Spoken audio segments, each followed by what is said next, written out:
Hey guys, what's up? This is Derrick Blue. I am your business strategist. And today I'm talking about eight eight post COVID 19 necessities for businesses. It is what you should be doing right now. It should be what you're planning to do right now. Because, like any hard times, there's only temporary. So, what I want to do is I want to give you a blueprint as to what you should do post COVID 19 and also what you should be doing right now. So, first, let's talk about what's actually happening. So, if you've been living under a rock, uh, this explanation is for you.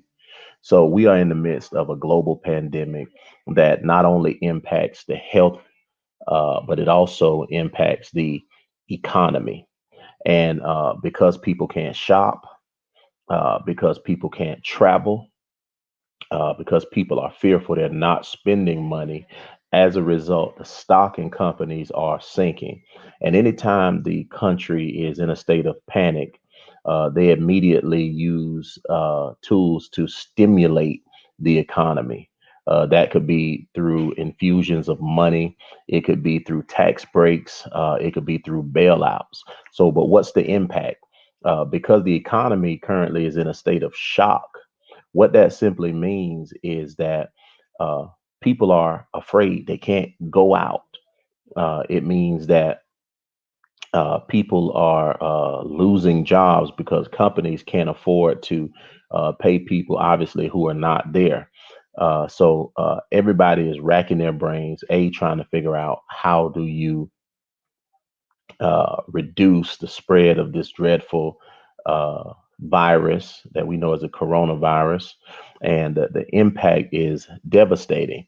So, the $1 million question is, and if you're smart, you should be asking this question: what should I be doing right now? And that's what I want to talk about. I want to give you eight post COVID 19 necessities for your business or your organization. Understand this: crisis is the breeding ground for innovation and strategy. It is and it always will be. Why is that?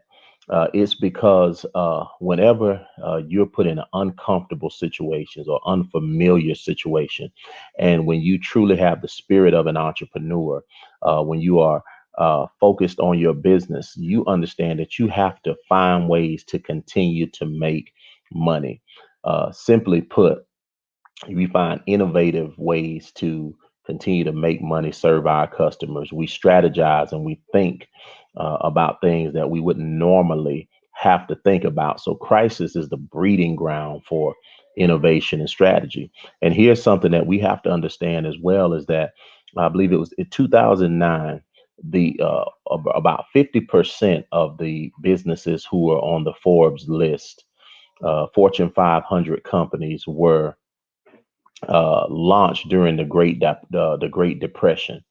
And what that says is that uh, crisis helps businesses. It helps business owners, those who can survive it, and those who can roll with the tides. It helps them to thrive because now it says, look, I have to think of things that I never had to look at before. I have to look at things that I've never had to look out after before. So here's point number one. Here's your first thing that you have to remember: do not panic.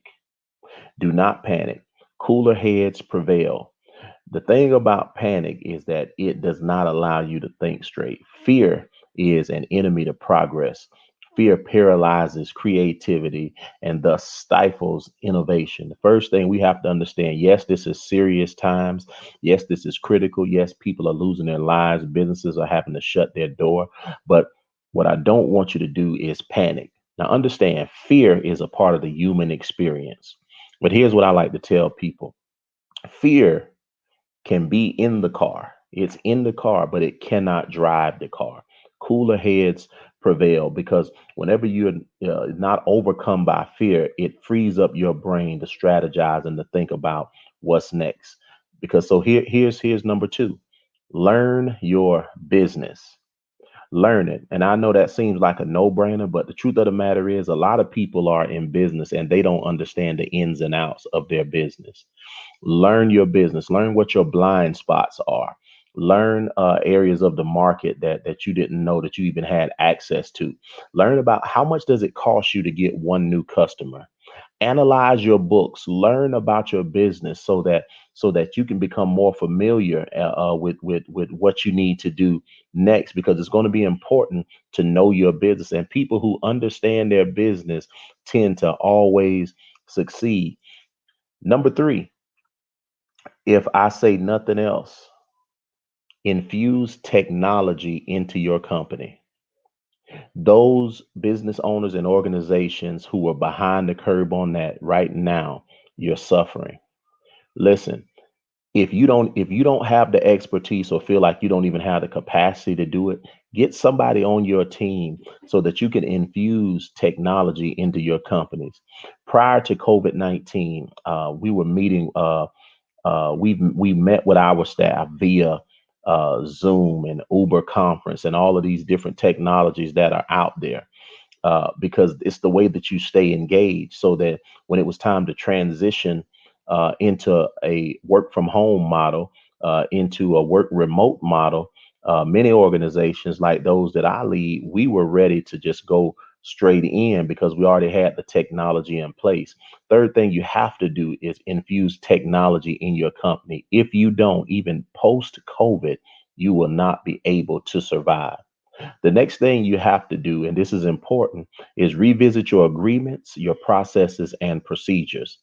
Take a look at what it is, because anytime we're in crisis situations or things that will be considered state of emergencies or natural disasters, everything changes in the way that we do business, specifically as it relates to something as critical as the coronavirus.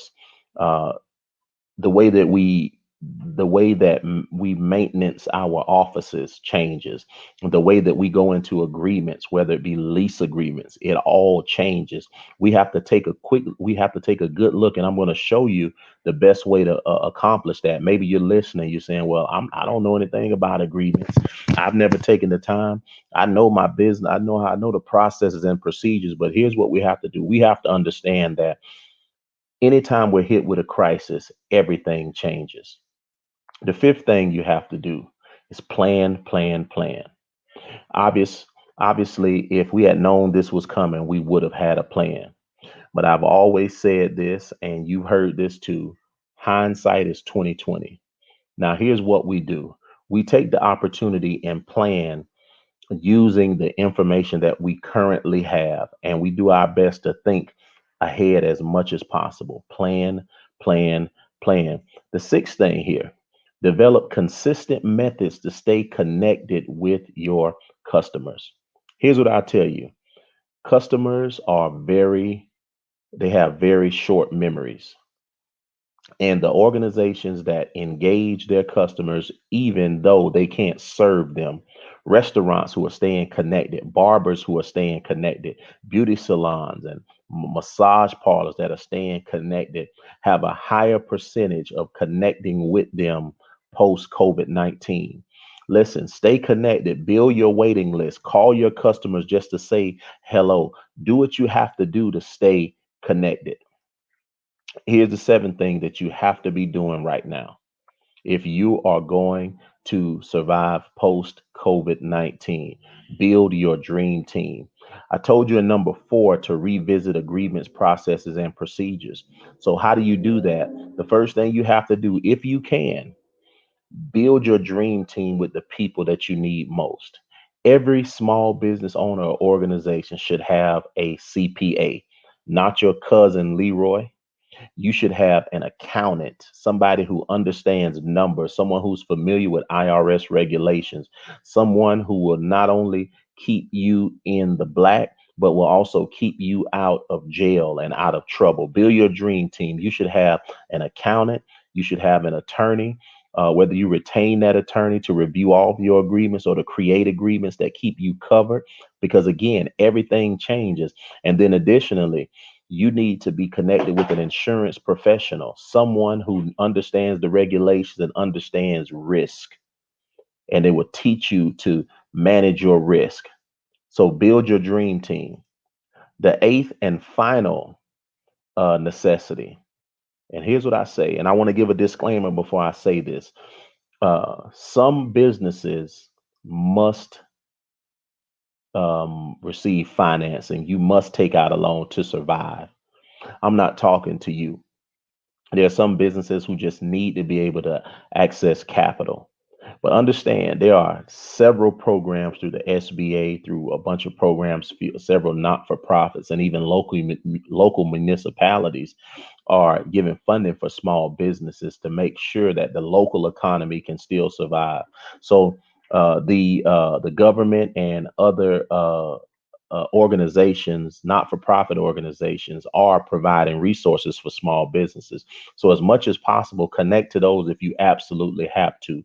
But when we start talking about debt, and I recognize that a lot of companies are giving breaks for businesses because we're in this time. But here's what I want to tell you: is avoid debt as much as possible. If you can avoid debt when you come out of post COVID, when you come out of COVID-19, you'll be a step ahead.